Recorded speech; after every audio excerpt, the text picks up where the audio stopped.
Welcome back to the Shortcut Live. This is our daily video show. I'm actually in San Francisco. Max is in New York. He's dancing to the opening theme that we have. We have main character energy, all about consumer technology. So if you're waiting for your weekly podcast that lands on a Friday, well, we've been doing it all week. So we are here to react to the latest consumer tech news on the spot. We take your questions live, and we're doing something completely different than usual, which is the Shortcut, which is the number one consumer tech Substack out there. And we want to do a daily live video show. And that's what we're doing here. We're talking about the latest headlines. We're talking about Apple. We're talking about Google and Epic. We're talking about free 4K TVs that might not really add up to very much, including sales numbers or ad numbers as they profit from you watching ads. We have a lot going on today. It's Friday. Happy Friday, everybody. I'm Matt Swider. Max Bondano is riding solo in our new New York City office. Max, how is it going solo? You feel freedom, or are you scared? I think before the show, I felt freedom. I was like, I really need to come in here and do something crazy to just own the whole thing. But like, I don't know, I kind of walked in and now I'm just like alone. I'm just like, there's nobody here to like banter with. Like I miss our in-office banter that we always talk about. Right? The music that's playing, like that's Yeah. been one of my favorite parts. We got the Sony Alt Field 5. Yeah. That's one of the best, party speakers, or like I would label it one of the bigger portable speakers out there. And it has some booming sounds. It We've fills reviewed this it. whole office. Yeah. It is so good. So It's yeah, fantastic. it's kind of a party atmosphere at the Shortcut office in Manhattan. We just opened it up. What did we move in earlier this week? We moved in on Monday and we're already doing Monday. remote shows today. Oops, So I feel like, that's on you know, me. it is Yeah. what it is. Yeah, you know what? Well, I'm gonna be in San Francisco, I think, a bunch, just because there's so many events happening here. There's just like so much technology here. There's so much technology in New York. It's almost like I got to be bi-coastal. Maybe one day that will happen. But a lot of stuff going on, including the Super Bowl is going to be down the street. So that's going to be at Ooh. Levi Stadium. So Who do you that's a got for big the thing Super happening Bowl? here. I did have the Eagles, but then they didn't make it. They didn't make it even past the Nobody first really, playoffs. nobody really had the Eagles. By the way, it looks like Mhm. Kevin has chimed in. Kevin's supposed to be off today. I don't know what he's doing on our comment section, Yeah, but he's he's getting the comment gravy train started. $1 per comment for steak tonight. Ooh, so the team has made something up where if we get comments after we do these news stories, they get $1 per comment to encourage comments. I didn't agree to this. Despite that sound, that's not look, it confirmation. doesn't matter. It It's not doesn't matter, Matt. contractual. Sound effects Mm. from the Launch Live Now team is not a contractual obligation for me to pay you. Matt, we are like 3 minutes into this broadcast. You already owe all three of us $5 each. What? Yeah, What's up, bud?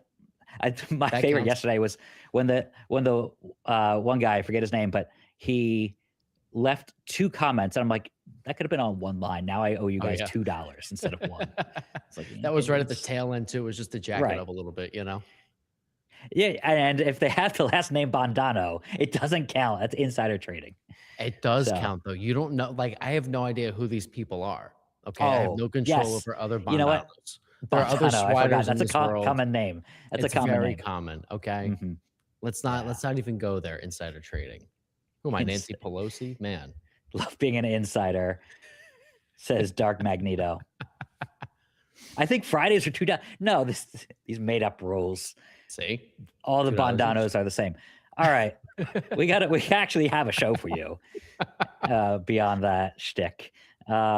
And if you saw the thumbnail, it says Apple's next CEO question mark, because no one truly knows. Maybe only 2, 3 people know. One of them being Tim Cook, and one of them being Max. You kind of went over this. Tell us who's going to be the next CEO.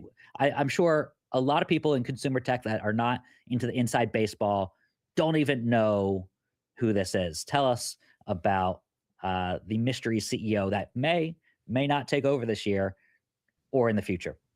Sure. So his name is John Turnus. He has Hmm. appeared on a few uh, Apple keynotes over the past few years. He's introduced the iPhone Air. He's introduced the Mac Pro over the years. He's been head of hardware engineering at Apple for quite some time. He's been handling iPhone, iPad, Mac, Apple Watch, AirPods, you kind of name it. He oversees a lot of that.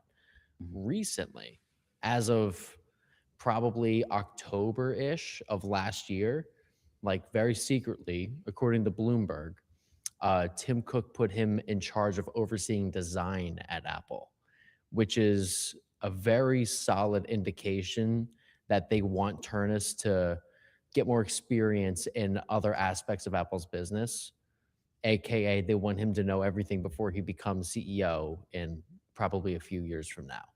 It's like testing There's the been waters a little bit. Exactly. It's testing the waters. It's getting him used to all the different functions and levers of operating Apple. Like if Apple's such a massive company, it's going to take some time to like groom somebody to get them ready for Mm. CEO. It looks like it's been reported for probably the past year or so, maybe year and a half, that Turnus is like expected to be like next in line to be CEO. Like that's been the general consensus among reporters like Mark Gurman at Bloomberg. Um, and this is just another indication that he's probably in line for the throne soon. Yeah, and usually we cover product-based stuff, but I mean, this kind of ties back to everything. Apple's such a big company; it's worth $3.65 trillion with a T. Jeez.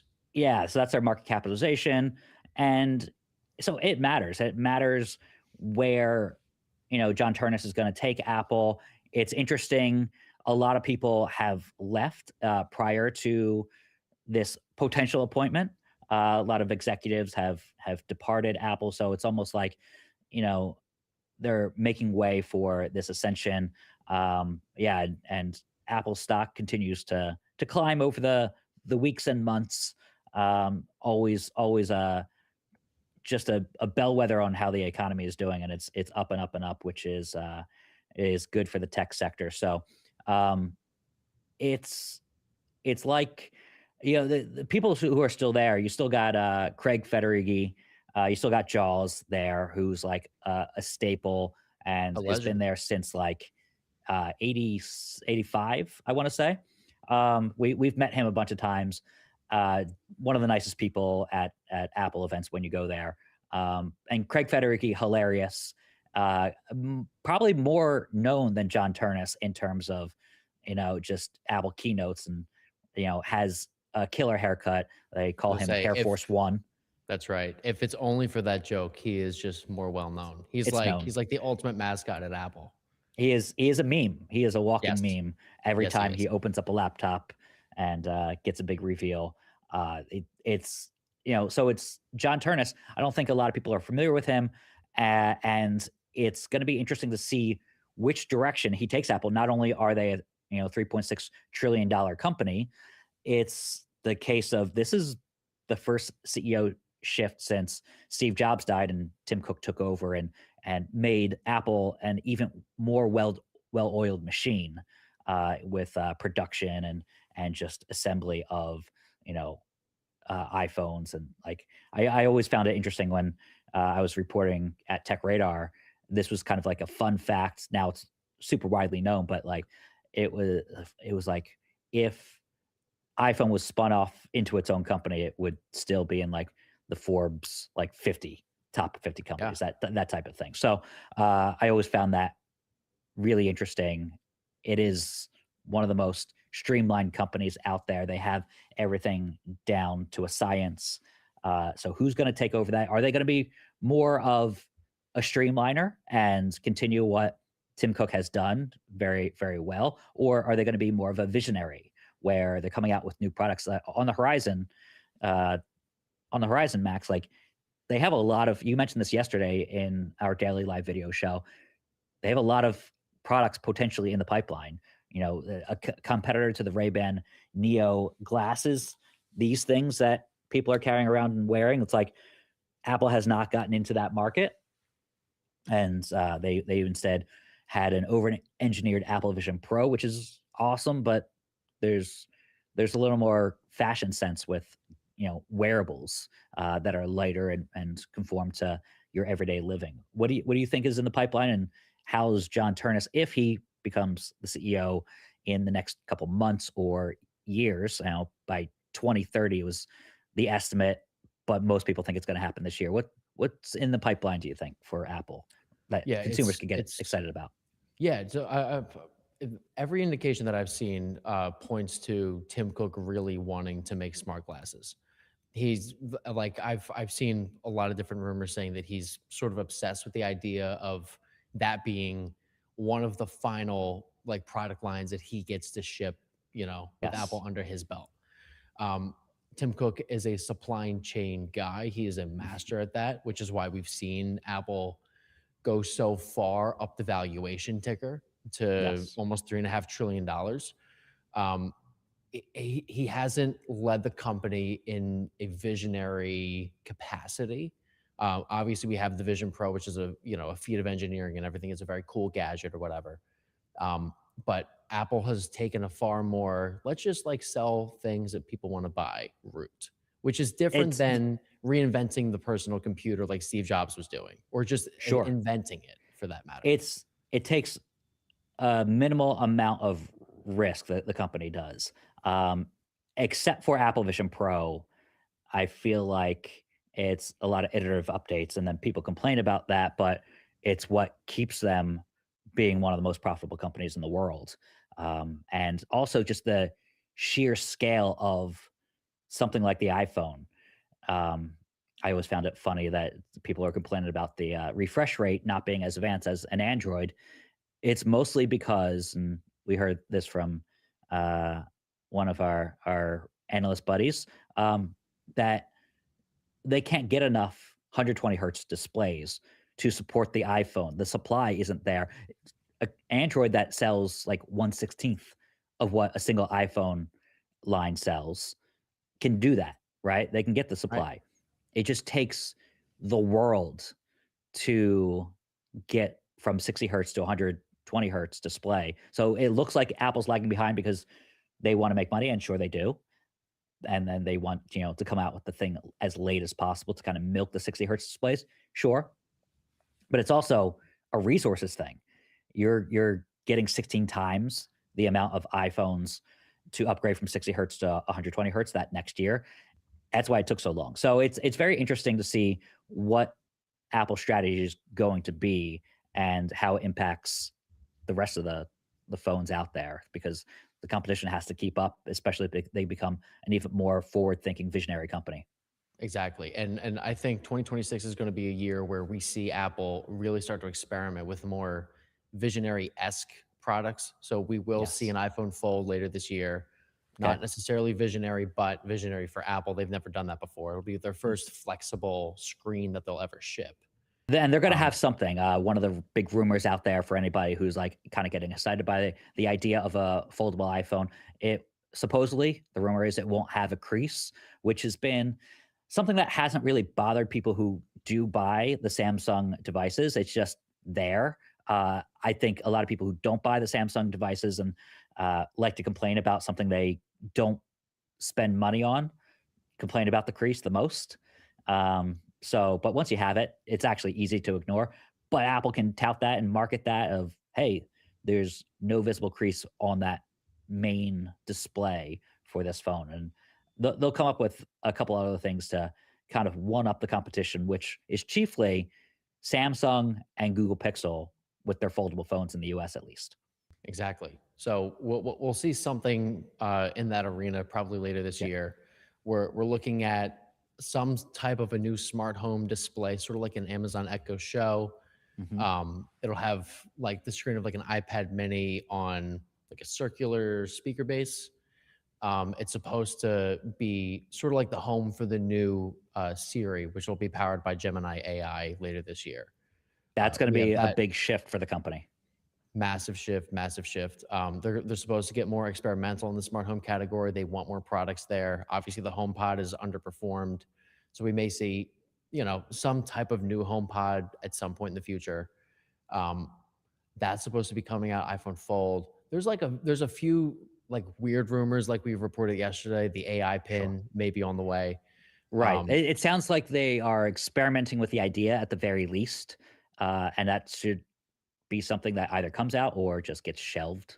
Um, Exactly. so that's where that it sounds like that rumor from the information came from, or that leak. It's something they may be working on and have tried out. Just seeing what Humane AI Pin did, and hey, can we right the wrongs here and let's test it out internally? And then someone blabs about it, and then Exactly. that becomes a news story where people are saying it's coming out. It's like we never said it's coming out. Not It's really. probably in development for as a prototype to see what they've got to be, working on everything at that campus.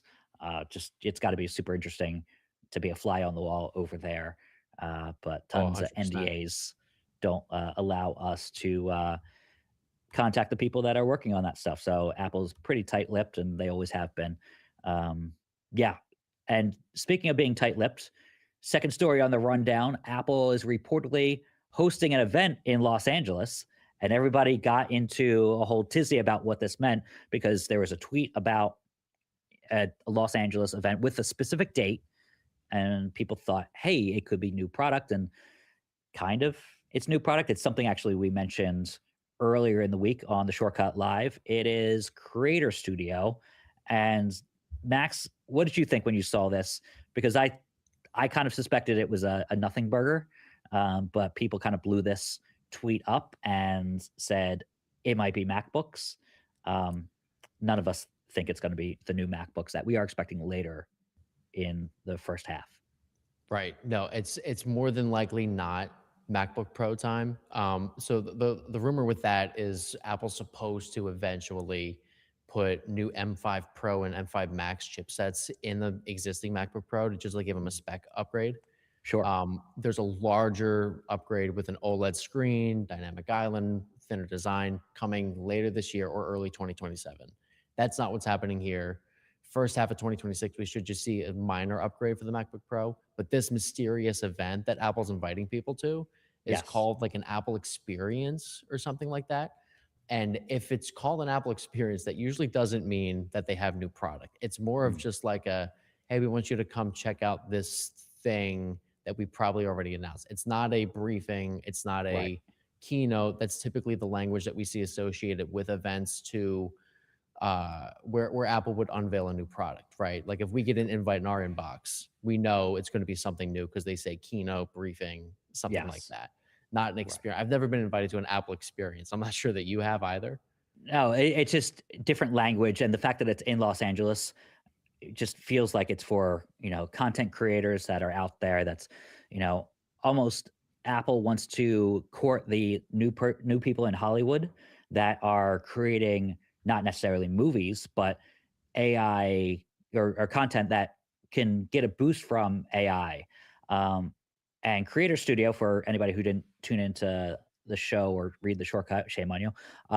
For the in prior days, Creator Studio from Apple, it seems to be a subscription service for some of their more legacy programs. So Final Cut, Pixelmator Pro, which they bought and now have turned into their flagship photo app for editing photos.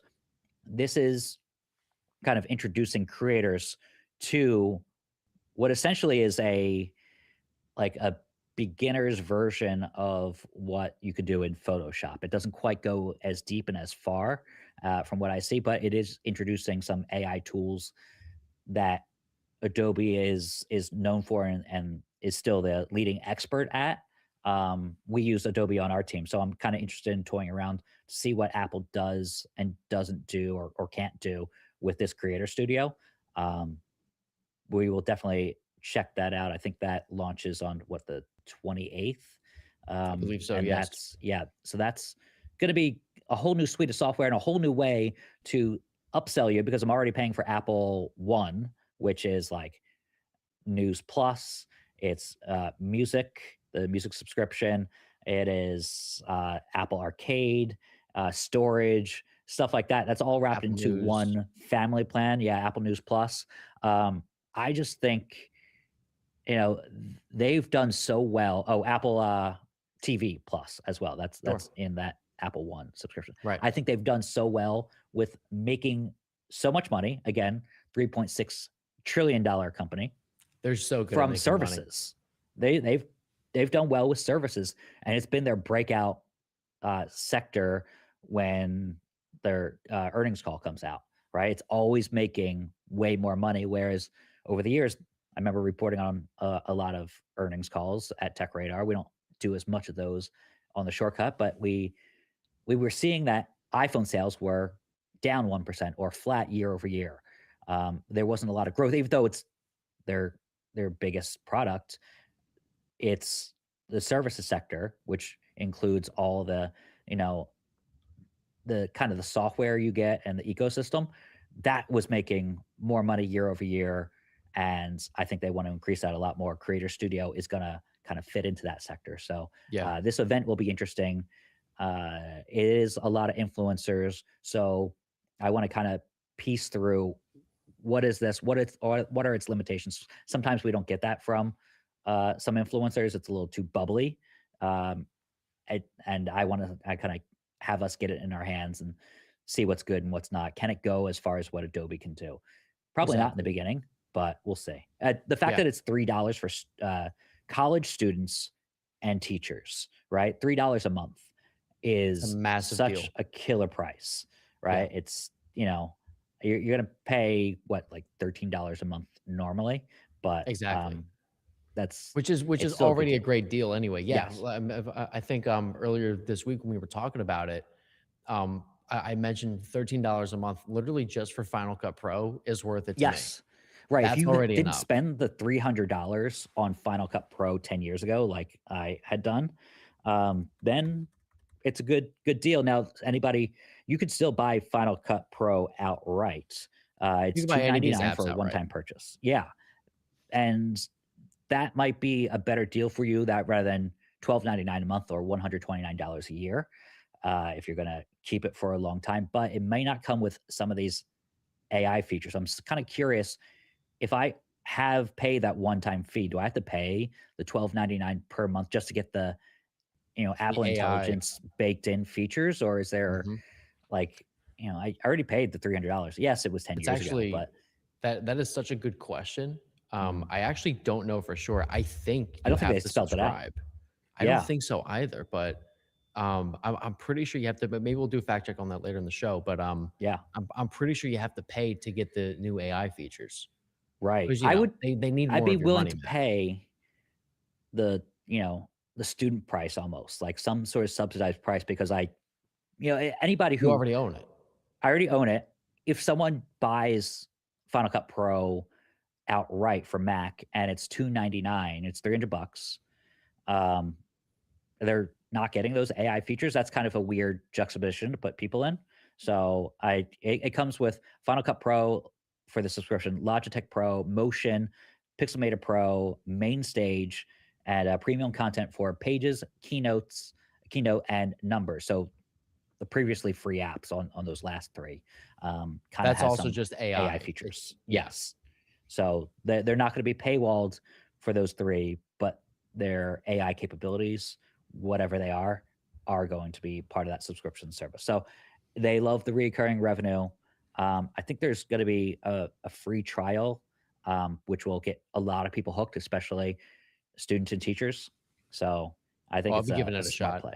Yeah. Absolutely. Yeah, that's no, that's it's a smart play. It's interesting it's college students.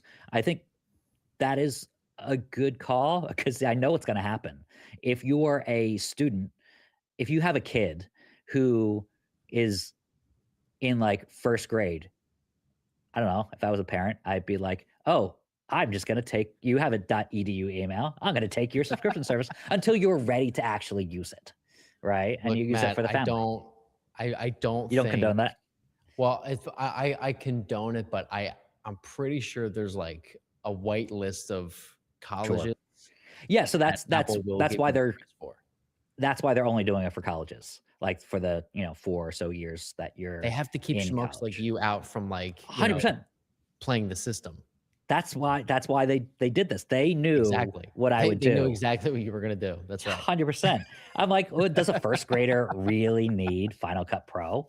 No, Daddy needs Final Cut Pro Daddy for the needs Final cheap on Cut the Pro. cheap. That's right. Right. Uh-huh. So, and then then we use it together as we grow up, and then the son becomes a famous film director, Steven Spielberg. That's the origin story, Steven. I'm sure that's exactly what's gonna happen to your son, Matt.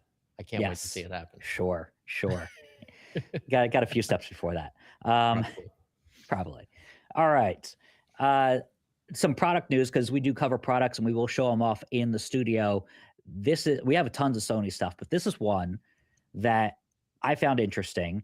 It is I just saw some comments come in, but it's a turntable. And it's the first time in years Sony has made a turntable. They may be giving up half their responsibility on making TVs and partnering with TCL to do that over the course of the next several years. But they have not given up on audio. One of the biggest players in audio is Sony. Like we mentioned at the top of the show, we opened up a New York City office, which Max is currently in, and that Field 5 speaker, the Alt Field 5, in case you're interested in a really good speaker line. Top of the line, the XM6s, the headphones that we use often, those are top of the line. So now Sony is coming out with a turntable. They're getting in on this kind of like niche category for vinyl fans. Max, are you interested in this? Tell us about the specs of these two turntables that they're releasing that are, it's an investment, but, it seems like a decent price for people super into vinyl. I was gonna say it's you know what? It's not even more so like an investment. I feel like an investment's like if you buy a turntable that's like $1,000. That's Sure. when you like get into the weeds of like exactly how you want it to sound, whether it's like like better stabilized. Sometimes the design is just really nice and you just want to spend a ton of money. Yes. These ones they're very accessibly priced. So the PSLX 3BT, what a name, Sony and their names, Sony is known for the so most good. confusing names in the world, and like it's been decades, and they just except like the Bravia 7, the Bravia I 8, was and gonna Bravia say, 9. no, I like the most ironic part, like the one part of their business that they sell off.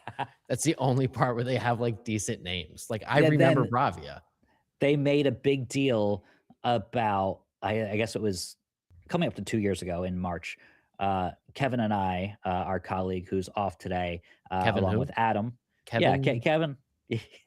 Kevin, who was already commented and cost me $1 per comment. Oh, that Kevin. Right. Yes. It's I every time that sound effect happens, I'm like, I'm losing money. Um, I would say we 2 years ago we took a visit to Sony. An awesome experience to go to their sound stage, and they were making a big deal out of we're no longer naming it the Bravia and then just a bunch of gibberish letters and numbers. It was Bravia 7, Bravia 8, and Bravia 9. I Mhm. believe there's a Bravia 5 as well, but like normal people names that you can just go to the store and like, I want the iPhone 17, and Bravia 5, 6, 7. That's something that is easy to understand. These I'm not. turntables exhibit the hardest thing about Sony is their No, naming convention.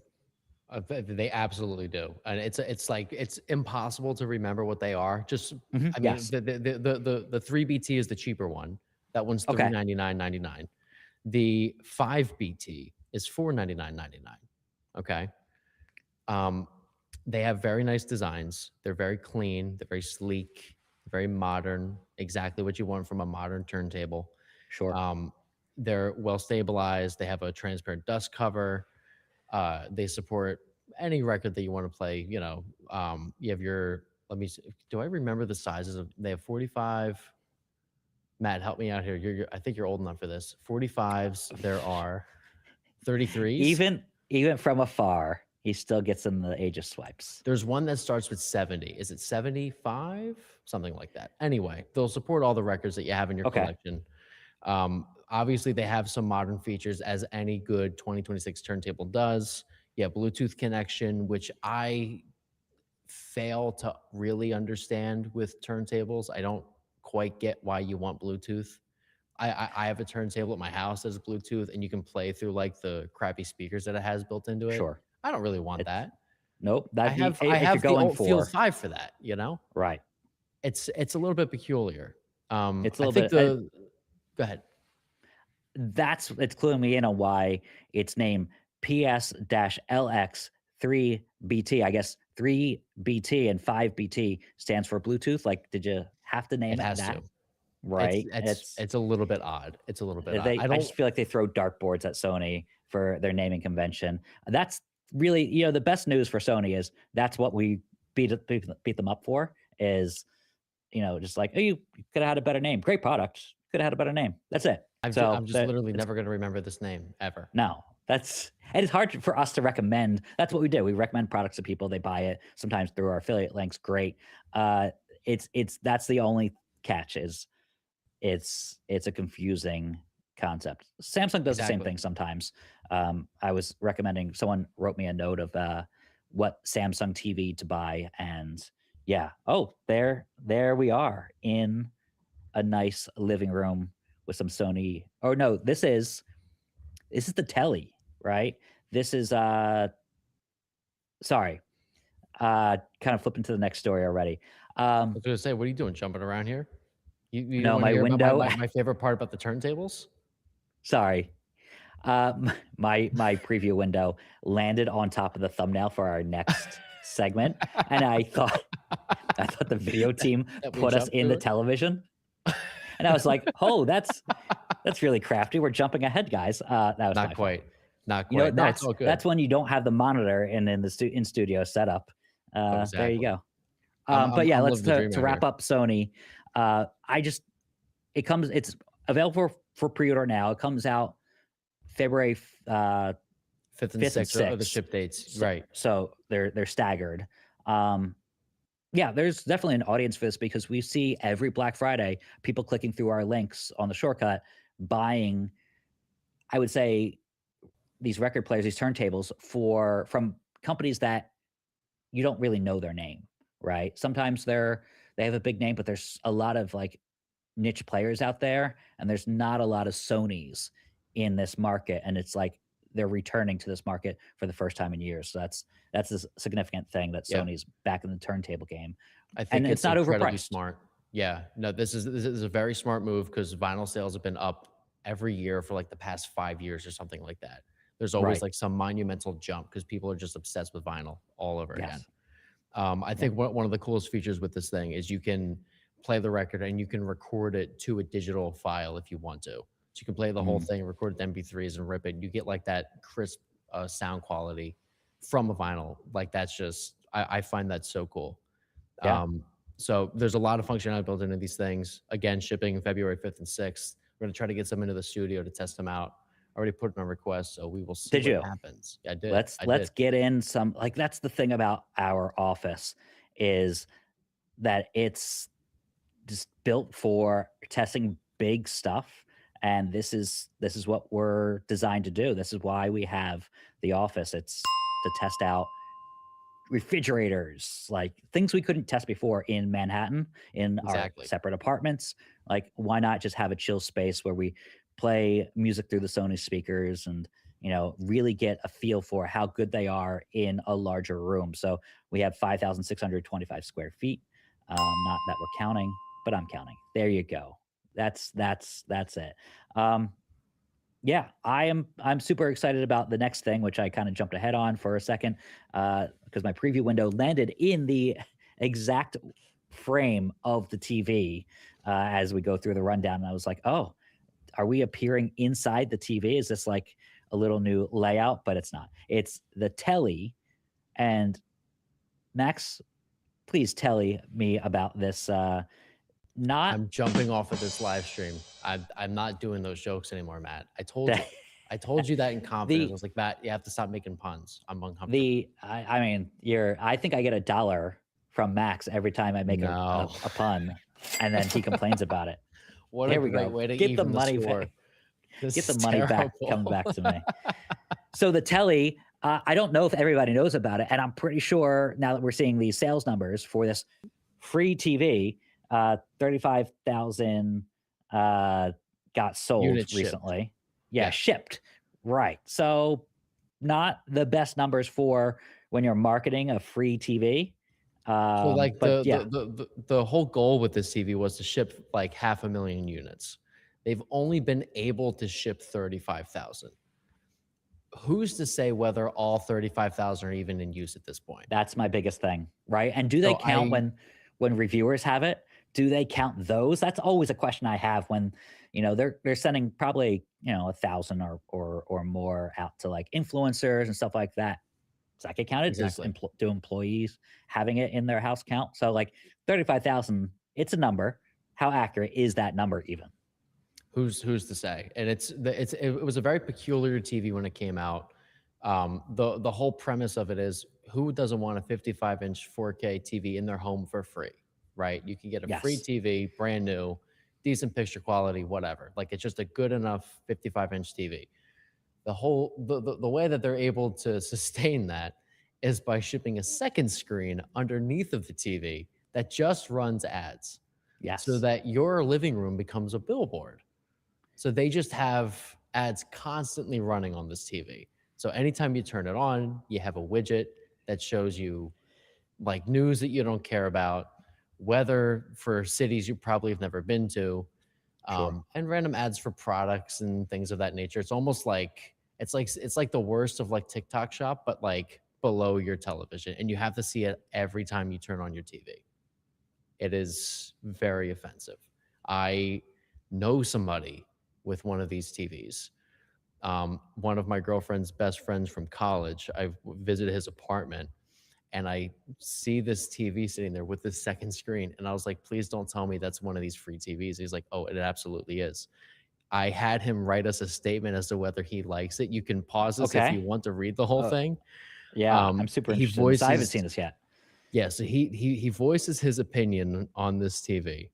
I'll read off a little bit. I don't want to get, Yeah. spend too much time on it, but I've had my telly now for over 2 years. And to be honest, the novelty of getting a free 4K TV has completely faded thanks to their business model. There's no way to avoid the telly interface in a way that can automatically boot into preferred input on startup. Like that's also an issue. Like you just Mhm. can't have this thing turn on like an Apple TV or something. You're forced into the telly TV experience because of the ads. Already a deal Um, breaker. Okay. Exactly. There's constant OTA updates. They take about 10 minutes to install. There's like he tells me there's always some sort of an update that he has to install. If you can somehow dodge that, then you still have to like wait for it to establish an internet connection, manually switch to your HDMI port. This thing is a nightmare. Now, obviously, I told him to just like rip out whatever like cord was connecting that TV and just like Mhm. kill power to it, like You just kill sure? power to that screen and see what happens. Um, he did try to hide some of the ads. He bought a blackout window adhesive and then he just like sort of put it all over the TV. He did mention in his text to me, he's like, "Don't tell the CCP that I'm violating the tele contract." Um, Oh, this is did not going know. out on the air right now, Frankie, so I'm sorry about that. Yeah. Um, but he does admit that it's an ugly and unaesthetic solution for when I'm rewatching Interstellar and an online casino ad or arthritis medication that get in the way of Matthew McConaughey. All he just wants to That's see Matthew McConaughey go to space, and he's right. distracted by ads because of his telly TV. So And it's a Matthew terrible McConaughey experience. is talking to him from the future. Don't do it. No, don't do Exactly. it. Which And is here referring to he is buying it just or signing up for a Telly TV. uh-huh. That's exactly right. So yeah, I just assumed from afar that this TV would suck. It turns out Yeah. that it does. They shipped 35,000 of them. They couldn't even like get to like 50,000, let alone half a million. Mhm. Just a really bad failed experiment. I Wasn't there a sensor too that like Yes, where you knew whether wouldn't be you able were to looking block at it. it? Yes. Yeah, it And had something like that, right? I I think on paper it sounds like a great idea because it's like, oh, a free large TV. It doesn't seem so large now, 55 inches. In today's, where 75 is quickly becoming the standard for what a lot of people are buying. It was 65 a couple years ago. It changed over from 55 to 65. It seems small now. And to have that and the burden that he mentions that you have to deal with seems like not worth dealing with. Um, I Yeah, just it on paper seemed like a great idea when it launched, but you and I know consumer tech and like it's not going to be good. Roku is probably easiest one because like they don't make a lot of profit off their TVs. Sometimes they make no profit off their TVs. What they're doing is like taking user data and saying, okay, they're using it as marketing data, right? And it subsidizes their TVs essentially, right? It's not free. It still costs money. And their Roku Pro Series TV is, considerably up there in price compared to what their Plus TV is, but Right. it's still, the business model there is a lot smarter because they're saying, okay, we're going to use some data, not necessarily this intrusive ad data, but they're making money from ads at Roku. They're making money from user, data, not necessarily individual data, but just like kind of selling demographic data or what Nielsen ratings used to do. They're kind of doing that from an app level. Super smart idea. Yeah. Telly kind of takes that and runs with it in a not great direction. Exactly. So, I I almost think 35,000 doesn't surprise me. that neither it doesn't surprise me either. I feel like even if they just charged like $100 for these, they would have been in like a much better position to just have some Yes, sort of cash on hand, right? Like they'll sure. they'll make money from their ads, but like like the reason Roku hasn't gone under is because like they charge money for their TVs. If you just Yes, charge people a little bit of money, if they charge $100 for this TV, I feel like they would have sold a lot. yes. Like it's just like a decent deal. Then you can just like block out like the bottom half. But turns out the thing just sucks anyway. So That's a shame. yeah, But that's what you get for turning your living room into Times Square. I guess exactly. that's the analogy I would like to use as a New Yorker. All right. That's exactly what it is. Speaking of interesting deals out there, this one involves Epic and Google. So Epic, if people are not aware, is the maker of Fortnite and just a giant company in the gaming industry. Has a little bit of a Tencent has a stake in that company, but Google, search engine company, and now the dominant player in AI, apparently, surpassing ChatGPT in some ways, surpassing OpenAI to be specific. They have a secret $800 million Unreal Engine and services deal. So Unreal Engine is, it's obviously Epic's more than Fortnite. They power one of the leading engines that helps create video games. And it's been used for years. There's, several versions of the Unreal Engine that have been used since, for the last couple decades. They have this partnership with Google, apparently, that, The Verge has covered it. They did some great reporting because you have to step into the weeds a little bit. A lot of this information comes from the antitrust court battle that Epic is lodged in with Google, and also there's a separate one with Apple. But it kind of revealed some details about this kind of mystery joint product development, joint marketing commitment, and joint partnership around the Unreal Engine, Fortnite, and Android. So Fortnite got blacklisted from both the Apple App Store and also the Google Play Store. They, I guess Epic wanted to create their own app ecosystem or their own like store and charge for payments outside of what Apple and Google allow. But in this whole antitrust court battle, Epic has seemed to partner with Google to help Google market Android, which is an odd thing. They're actually paying money. There's money being exchanged in this secret deal, and it doesn't raise red flags until you look into the CEO, Tim Sweeney, CEO of Epic, and the fact that there's a secret agreement happening, but he has previously said he wouldn't make a sweetheart deal with Apple or Google to get Fortnite back on the app stores. I think it puts him in a weird light, and Epic has been on the side of we're fighting for all developers out there to have a little more freedom from the 30% that apps get charged from, you know, not being able to accept their own payment platforms, from, the ability to set up a third party app store on Android and iOS. And Epic has won in some cases. but always on the behalf of third party developers, the small developers out there. So the fact that it's come about that they may have some sort of deal, which could be categorized as a sweetheart deal, kind of, it smacks you in the face of like, hey, it might not all be what they're pitching and proposing as we're the really good guys.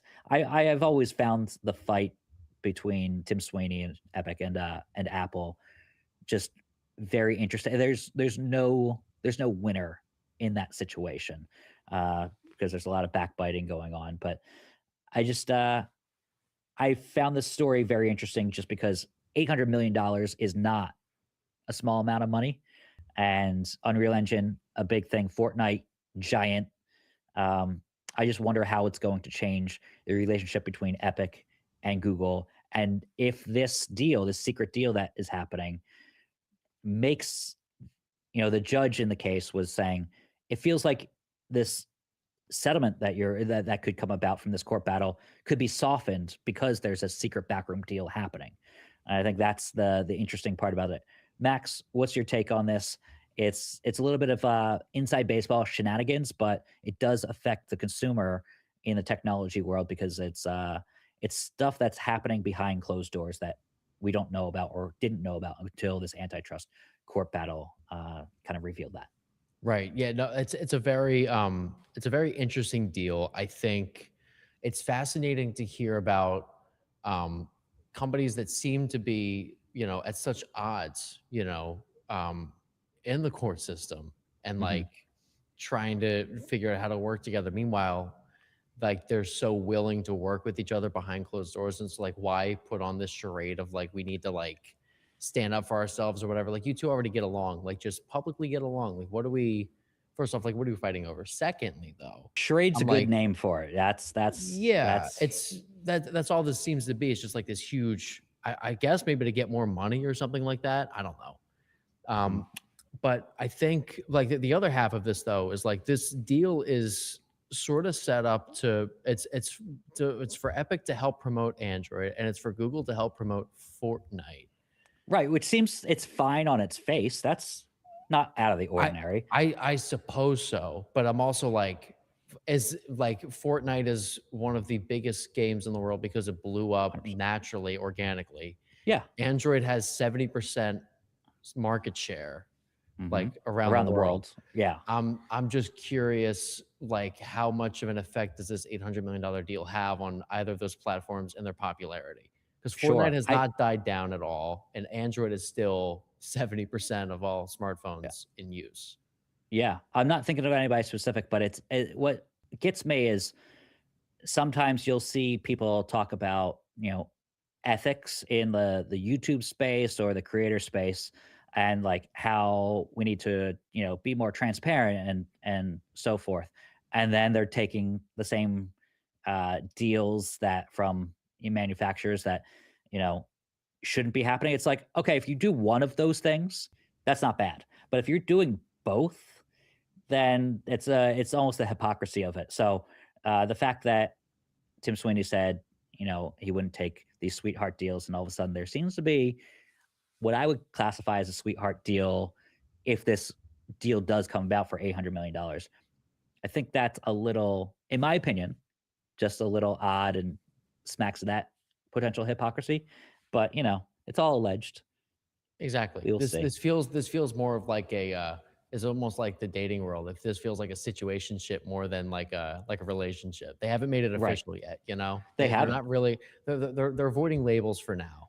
But all of a Okay. sudden that court battle may go away if this deal Look, does close. Valentine's Day is coming up. They have to put a label on this somehow. You know, They'll what are they patch going to things tell their up families in at time. Thanksgiving? Yeah, Right. exactly. Hilarious. Um, yeah, and like this in is sticking to the gaming world. I know we have about 15 minutes left. Nvidia GeForce Now. So this is a product thing. We always like to cover products. We always like to cover Nvidia, what GeForce Now is doing. This is more of an Atom story, but it's definitely something that we've covered at the Shortcut. GeForce Now is their cloud gaming service, so it's streams games, kind of like what Google did with Stadia back in the day. It's basically the Netflix of uh, playing games. So you're able to download games. It now lets you use a flight controller, which is a big deal because the more compatible these services are with legacy technology or stuff that's existed for years. It's if you're playing an Ace Combat game, you want to use your flight stick or flight Microsoft Flight Simulator, that type of thing, right? So this is the first compatible controller. The first compatible controller is the Thrustmaster T Flight HOTAS one, if I have that name, or maybe it's HOTAS. But there's a number of flight sticks out there. Logitech makes some great flight sticks. So more controllers will be added over time, including Team Jade's Delta Force. So these are things we should probably get into the office now that NVIDIA is supporting flight controllers. We're already getting in a racing wheel and a little. We're going to try to get in a seat to Ooh. to drive around the office. That's going to be epic for everything from Mario Kart to real world racing, stuff like that. So, Max, how are your driving skills in a simulator? Have you ever tried that before? Let's see. Outside of like a uh, Like a boardwalk arcade, Yeah. I don't know that I've tried like a How were you proper at the Boardwalk simulator. Arcade in like what Wildwood or something like that?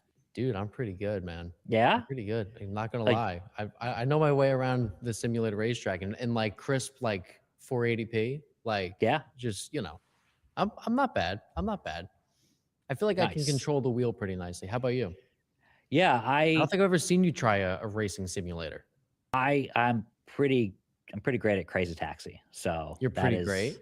Oh yeah. Let's Interesting. I mean, they got the Offspring playing in that game back in the day. That was Okay. one of the Sega's best.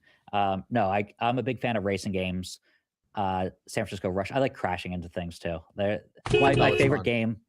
Yeah, my favorite game of all time is Split Second. I think that's available in some of the like the Xbox Live or Xbox Game Pass. Try that game, Split Second, one of the best racing games out there. It was made by Disney before they shut down their video game studio.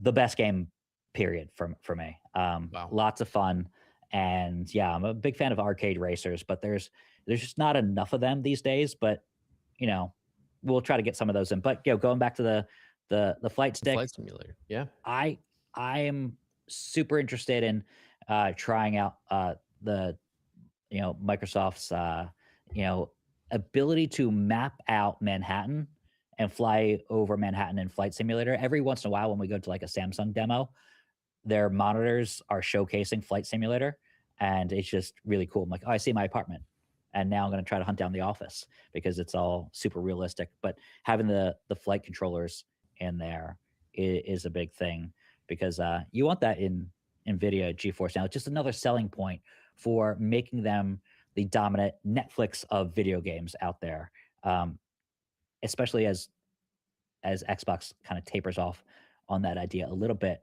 uh, as Xbox is kind of in this like weird quandary as we covered yesterday. Yep. So super awesome to see. I'm sure we'll test that out as time goes on, but Right. something that we are testing out is this Samsung Z Trifold at the Samsung Experience stores. It's a couple stores in the US, and they're launching the ability to try this Trifold, which is a smartphone that's unlike the Samsung Z Fold 7, for example, that has one fold. This has two folds in it. And so it has basically what looks like three screens it's all one screen in this tablet form factor, about 10 inches. And it's super thin when it's all rolled out. Max, you got to try this out along with me at CES. What were your thoughts on the trifold? And now people can visit some stores in the US, in California, in New York, in Texas, and Minneapolis, or is it Minnesota? They are able to, hunt this down at Samsung Experience stores, which are kind of like a mini Best Buy, but dedicated to Samsung. What are your Yeah, thoughts on it's this device? yeah, it's one of the, I think, most interesting phones that we've seen probably in the past 5 years. Yeah. If only because of how big it can get. So like we're used to seeing like an 8-inch screen with the Z Fold 7, with the Pixel 10 Pro Fold. Those are very nice screens, but a bit more square, more boxy. The Z Fold, the Z Trifold folds out to more of like a rectangle. And so you have a lot more room for watching movies, multitasking, and stuff like that. You don't get like nearly as big black bars at the top of your videos and movies and stuff like that. And it's even taller. So if you flip it, 90 degrees, you have way more screen real estate for reading an article or something like that on the shortcut.com, obviously. Of Um, course. it Why would you is, go it, anywhere else? of course, why not? It is one of the most interesting phones I think that me and you have tried out. We're both very excited to get this thing in the studio at some point.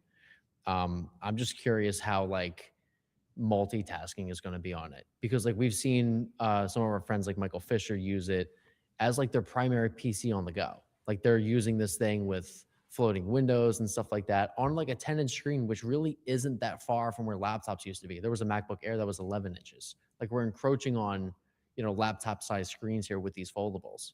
Yes. So I think it could be, the future for some people that want an ultra portable laptop.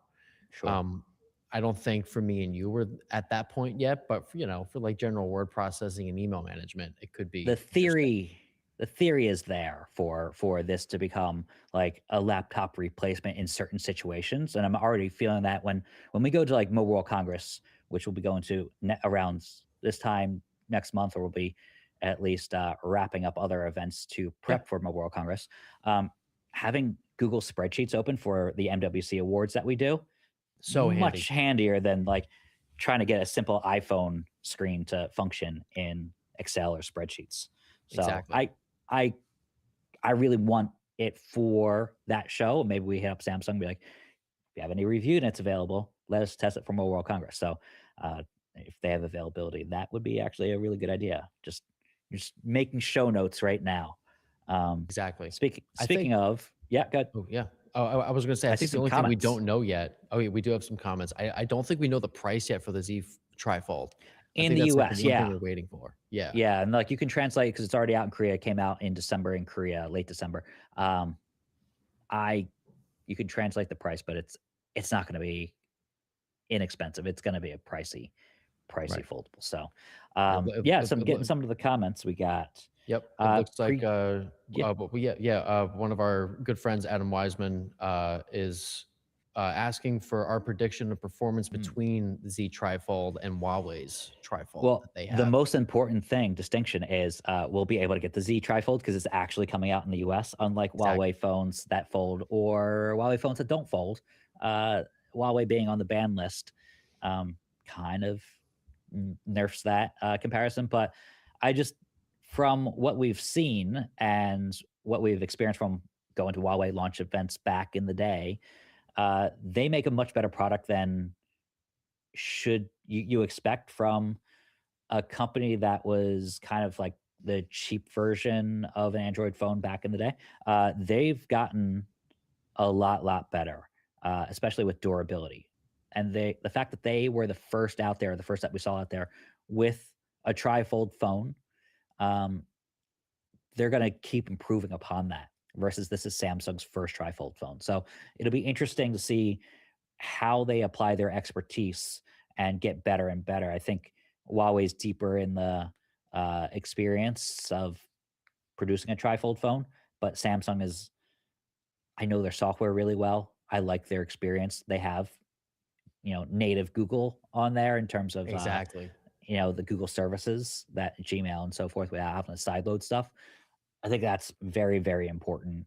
So I think Samsung wins out with that and just pure availability. It might not be something that sells to anybody except early adopters, but I mean that's us. We may look to have that. So thank you for that comment, Adam. Adam probably missed this, but now I owe Max and Kevin and Adam $1 every time a comment is made. So try to keep it up to one line. You had two lines in there. Your other comment, what's up, gents? Missing the fancy jackets. Appreciate that comment, but that cost me $1. And so, yeah, our CES jackets are legendary. We're gonna have more jackets. Don't worry. These are okay, threads, but Max and I are gonna fancy it up in a couple weeks, and I'm gonna tell Max to try on his latest digs when he gets off the live stream. It looks like we've had 18 comments this episode. All right. Yeah. Well, that's So 18 I don't times think I, three. I I do not think you made 18 puns to even That's everything out. So well, therefore, I'm in for some Matt, we punishment. That's one. That's one. I've There we go. counted 2 puns. That's 2 puns, and 2 puns. I think Offsetting. I think we're out of time for more puns, Matt. Oh Oh, no, what a um, shame. I That's appreciate another these comment. comments coming up. Hello, boys. Long time. Hope your 2026 is starting out great. Thank you, Leo. Thanks for coming back to the chat. Appreciate that. It's on Substack, which is super awesome that people are tuning in from Substack, from X. We broke 100,000 viewers yesterday as well on X alone. So definitely Fantastic. getting our numbers up there. Leo has also said, I've tried a flight sim before from Boeing. They cost like 200K. So that's the real deal where pilots get trained on that stuff when they're not actually putting in the hours flying.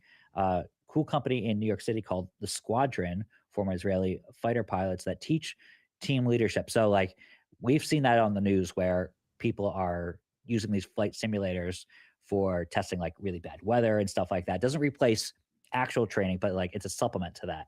So super interesting to see that. And yeah, those, keep the comments coming. We love them. We're going to be back next week. And if you subscribe to theshortcut.com, the number one consumer tech site on Substack, you'll see stories about, you know, the Super Mario Galaxy movie, the next version, because we saw that what 3 years ago, and yeah. So let's see. Every time I go to the homepage, it just plays me I talking knew from like you were doing something. 10 I was seconds like, ago. why is there an echo now? It's so annoying, but it's great for the viewer who's not me, who wants to tune in and like, oh, they're live. So Super Mario Galaxy, we're going to see a little bit more of that on this Sunday. So on Monday's show, we should have a preview of that new movie and what it's all about. Let's end on this one. Last thing to talk about: Substack ventures into the world of big screen TV with new apps. So they have a live streaming app. Maybe we're playing on someone's TV right now, because that's kind of a cool thing. So that is, like there's a YouTube TV app. I use that more than I thought I would on my TCL QM8 TV, and every night I just like turn that on. And now that there's a Substack version, we may be appearing on there. So check out theshortcut.com. Max, weekend plans? I'm just staying snowed in because I think I'm going to get trapped. There's just a huge storm coming to New York City. Hey, New York, that white stuff is coming. Oh, it is coming. There. Thank you, former Mayor Adams. still, the fact that we knew that offhand who that was, that's great. There's only one Mayor Adams, Only I like distinct voice, distinct track record for the last 4 years. But Matt, I'm dying to know, what is the weather out in San Francisco? Because you escaped. You are not going to get snowed in. I know. This jacket, it's all balmy with this jacket on, I have to say. Is that so? Yes. Is that so? Yeah. Sorry, just rubbing it in, I know. I'm gonna take tons of photos and keep sending it to you guys. Be like, oh, I know. What's the weather like? I'm gonna do a little before it's too and after. Hot outside. I have plans. I can't. Oh my god, it's 80 degrees out here. Yeah. Oh jeez. Terrible. In our internal chat, Dan, who's running the controls, mentioned that he's a big flight simmer for Flight Simulator. So we're gonna have to get some tips from Dan. And yeah, there's the picture of that. That's how actually the Shortcut Live is run. He just turns the wheel so it goes into different transitions, turns the throttle and So I just I find that really funny, and we will definitely hook Dan up with some cool stuff. Wow, that's no joke. That is quite the setup. I wonder, Dan, feel free to pipe in. Do you actually have like are you an aspiring pilot? Do you have a license? Do you want to get a license? Is that what this is? Or is this just fun? That's so interesting. I don't think that he has a microphone on, but that looks probably like not. such a cool setup. That's our first Well, time testing that out. So, yeah. but super interesting. Maybe we'll have to interview Dan in. There he I is. knew you would get a microphone. So yeah, no, that. Oh, okay. So he's not a pilot, but he wants to get his pilot license. So that is, yeah, that's what these things are used for. We're gonna have to test that out at the Shortcut office. We're gonna wrap up the show here, but we're streaming every day, every weekday on X, on Instagram, on Substack, and on YouTube. So like and subscribe. You know, just keep those watch hours up. We appreciate everybody who tunes in. Max, good luck with the weather. Sorry to bail on you for beautiful San Francisco. I had an awesome view, but the light wasn't good, so you just have to trust me on that.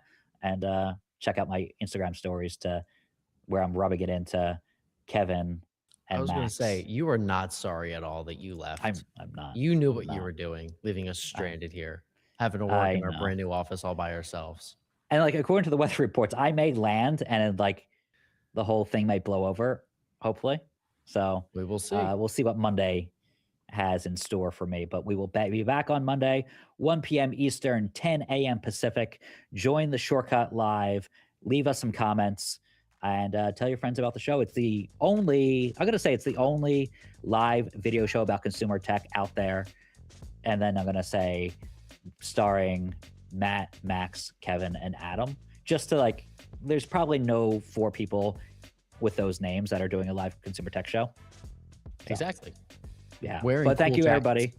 Exactly. That's, I mean, we'll gussy up the jackets over the next couple of weeks and be even more dynamic just to appease Adam Weissman in the chat. So thank you all for joining us. We're going to have an even bigger and better show on Monday as we continue to build, but doing something different as AI takes our content and repurposes it. Well, why not do a live video show? So we really appreciate the support. So thanks for joining us on our first week from New York City outside of Vegas.